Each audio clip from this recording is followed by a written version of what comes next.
So genetic information has been an issue for the law for a good 20 to 30 years now, and we're seeing in the courts over the last 5 years a few cases that have been dealing with the knotty issue of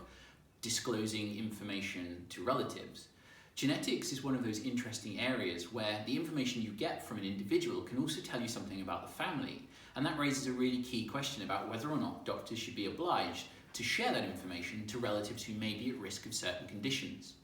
In the current case ABC that's going through the courts, this involves Huntington's disease, and that's a very highly penetrant disease, which means that it is passed from parent to child with a 50% likelihood, and if you have the genetic marker for this condition, you're 99% guaranteed to have the condition manifest later in life.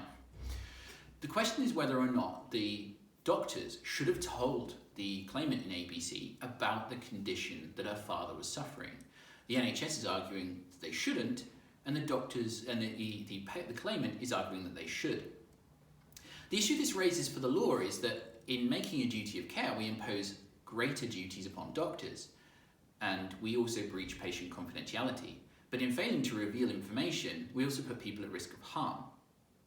In subjects like healthcare law, we grapple with this issue and we explore how this particular research of mine is engaging with doctors and patients and the judges in courts in order to see whether or not we should change the law and influence some degree of practice that we may feel is beneficial in the long term with the use of genetics within medicine and healthcare.